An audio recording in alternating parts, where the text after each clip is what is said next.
it certainly adds to the challenge. With that said, I have not heard a single complaint, and I believe our people are up to the task. But do they get some break time, cool down time, water breaks? if someone needs it, we absolutely get them some rest. But typically, what we've been doing is we're transporting fluids, food, those kinds of things to sustain them and keep them well hydrated out to their locations. Sorry, ma'am. Yes, thank you so much. Two questions here. The Mushroom Festival returns for the 28th year in Kennett Square, which is a couple miles from East Marble, Longwood Gardens. The Mushroom Festival will return as planned. Our law enforcement, state agencies, federal agencies working very closely with local police to ensure that the escapee will not go towards the borough, because some people are planning not to attend this year due to the escaped convict, even though he has not been spotted there. So any thoughts on that? Well, we're working very hard to capture the escaped convict and not allow him to go anywhere. But along with that, yes, we are well aware of that festival, and we are working with authorities, a number of authorities, law enforcement, emergency management, and so forth, to try and make sure that people feel very safe at that festival. Yeah, and last question, in terms of how technology has changed from 1999 when Norman Johnson escaped, he was here for about 3 weeks in Chester County, again back in 1999. How has technology changed that is supporting your efforts to find him? Any thoughts on that? As with your cell phone, it's changed dramatically in that amount of time. And so we take advantage of some of the latest state-of-the-art options that are available. And so when I've mentioned here before, we use a wide array of technology. We have a number of federal partners here with us that I've talked about previously. All of the assets of all of our agencies are brought to bear. If North Creek Road is the eastern perimeter, how did you decide to remove Chatsford Elementary School from the search area? We carved it out by putting additional officers around there. We cleared that property and then put officers around it so that we could carve that piece out. The property at the school? Yes, sir. Oh. Mr. Colonel, as you know, another prisoner escaped earlier this year from Warren County. Yes. And was found some days later hiding out in the woods. So it seems like there's sort of a parallel to be drawn here between the two different types of manhunts. I'm wondering if you have any thoughts on how that situation compared to the search now, and if there are sort of like differences between the two that explains the challenge that you're experiencing here. You know, and those are two of the more recent, this one and that are two of the more recent examples that we've had. There are similarities between any situation for a manhunt like this. So we try to learn something from each of those incidents that we handle, take from that how to run a smoother operation. Our partners, in many cases, are the same. In fact, some of the people that are here from the federal agencies are some of the same teams and resources. I was on the Warren County search as well. So there's some of the same resources. Again, all of us take lessons learned from it. We adapt those to the different circumstances we find. And, you know, there are different challenges with every particular search. If we moved 20 miles down the road, there would perhaps be some different challenges than what we have here. We would adjust to those. Yes, sir. There's been some speculation in the media that the heat-seeking technology, thermal imaging technology that you would use is not working because it's so hot. Is that correct? Is all the technology you're using in that regard working the way it should because of the heat? It is. It is. There's no weather can certainly have an impact on it, but it does not take that technology out of the game at all. At times, to use the example of thermal imaging, you can get some additional hot spots, rocks, different things like that can cause a hot spot, but it requires you to check a few more things, but it does not diminish our desire to use it. Lieutenant, are you concerned that he is growing more desperate and yet more dangerous the time that he spends out in this weather and being hunted by you? I believe he becomes more desperate. I believe he has always been very dangerous, and I've said that from the start. He's already murdered 2 people, one in Brazil and one here, in a very brutal manner. He's a very dangerous individual, and he remains so. Is this the 8th confirmed sighting, or are there more? And can you kind of walk us through those 8? Because it seems like he's going back and forth, or are we out of order on the sighting numbers? I don't have all of those other sightings here in front of me, but I can get that for you, and we can talk about it another time. But yes, But it 8 would, is correct? yes, sir, it would be 8. What about homes? We know you've checked some homes before. Are you going back and rechecking homes? And if nobody's home, what are you doing? Are you checking with relatives just to make sure he's not in there? We are checking homes. We're talking to neighbors if we don't find somebody at that home, and then each one is handled on an individual basis. We typically can check, tax records, county records, to try and find an owner if we're just completely unsuccessful. But the biggest thing we look for immediately while we're there is any sign at all of forced entry. And we have found some open homes, and in those cases we try to obtain permission. Otherwise, through exigent circumstances, we can at least make sure that that home is not occupied by Is there him. indication that he's gotten into any of these homes? I mean, we've had people contact us saying they believe things have been taken or moved. On your end? I have not been able to confirm a single case to this point. It doesn't mean he hasn't, but I have not been able to confirm a single The case. family that said he was downstairs when they were upstairs, the family that said that he flipped Yes. the lights, Yes. that's not a confirmed, like, entry? I don't doubt that someone was down there. I cannot confirm that it was him. So Do you that have doesn't count in your 8. Have additional special forces arrived, sir? We have had tactical teams from all over the country come in and continue to come in. We have some additional resources that are arriving today, and part of the team arrived yesterday and will arrive today, and will become operational by tomorrow. So one of the things when I talk about after the press conference being able to give you some additional insight of how we can do this, we'll have an opportunity to talk about some of those teams tomorrow and give you some idea. I think, and I'll come back to some of your questions here in a minute, but I think what I would like you all to see is that there is an amazing operation going on here. There's a collaboration between local, state, and federal law enforcement agencies. This is not simply a situation where we have a police dispatcher sitting and taking a call and dispatching a police car to go and follow this up. It is a very sophisticated, well-staffed operation that I believe, again, when you have an opportunity to see some of that, there are some portions, obviously, that I can't show you everything, but I think you would have an opportunity to see enough of it to truly come away with an understanding of the effort that is being made to ensure that we end this as quickly as possible, to ensure the safety of the community. We absolutely understand their concern. I get it as a parent, why other parents are concerned about their children going to school, playing in the yard, all of those kinds of things. Again, having been involved in a number of these searches, it is the same with every one of those, and we want to end this as quickly as possible. We'll throw every available resource at it to do Do it. you still have a sense of Ma'am. your confidence knowing that he's going back and forth from the same places again and again? What does that do to bolster some morale out here? Or does it bolster? And what does that mean for your containment area? There is no impact on morale, as I said a few minutes ago. I have yet to hear a single complaint. I interact with our people. We have shift changes where we brief out, outgoing troopers and officers. The morale is high, and I talk to them when they come in after a lengthy shift and working in these conditions. Morale remains high. These are people who are volunteering to come here, many from out of the area, who are volunteering. Now, in the case of state police, they're being paid. So I don't mean it to sound as though they're just volunteers, but they are asking their commanders to send them here. That's how high the morale Any is. sense of where he's going now, and then can you confirm that there was no equipment failure at the prison as it related to any heat that may have impacted any of the cameras or technology there that could have aided in his escape? I cannot speak again to the technology at the prison. That is not my focus at this point in time. My focus is on capturing him. There is an ongoing investigation there that I'm sure will reveal if there was any kind of a failure, or whether it was a failure of an individual or a group of individuals. That will all be determined and acted on appropriately.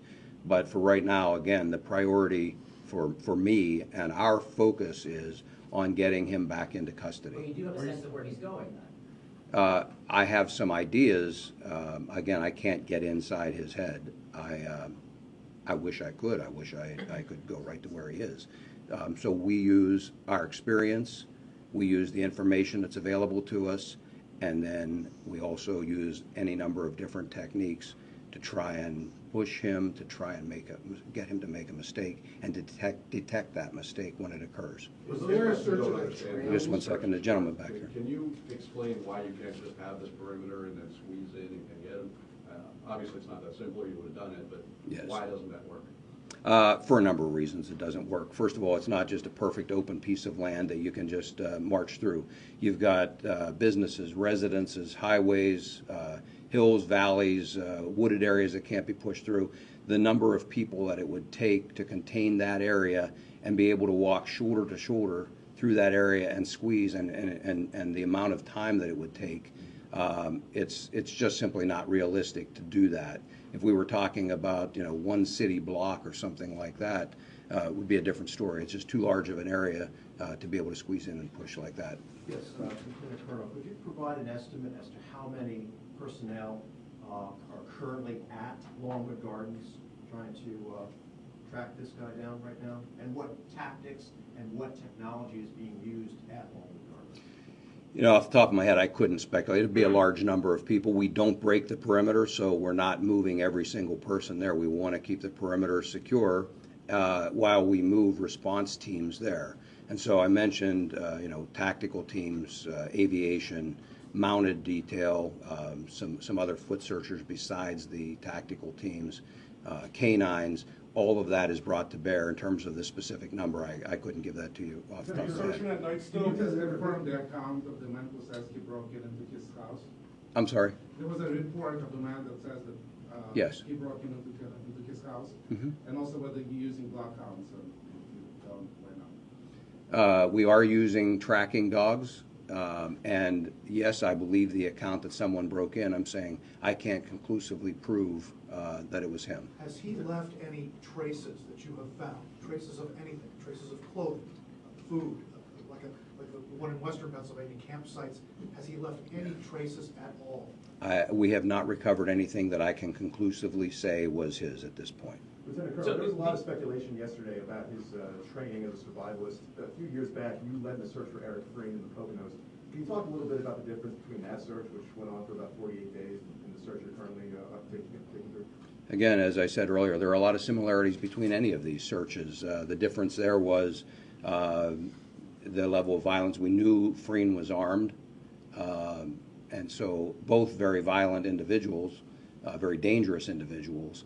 The difference is with Frein, you're hunting for a person with a rifle that will penetrate the body armor of any of the officers that are out there, and did penetrate the body armor of the corporal that he killed. And so it brings a different dynamic to that search. But there are a lot of similarities in the search as well. And again, that's where I tell you that we try to take lessons from all of those and bring those to the next job. So Longwood Gardens is west of 52. Is that outside your perimeter? And I believe today was the first day it was open. Was it Yes, open? Longwood Gardens proper is out there. They have additional property that is within the perimeter, and it's in the vicinity of that that I'm speaking. And was that area was not open to the public today because it was inside the perimeter? I can't speak to whether Longwood Gardens had that piece open or not. There wasn't anybody in there. So not all of Longwood Gardens is in the perimeter, correct? Correct.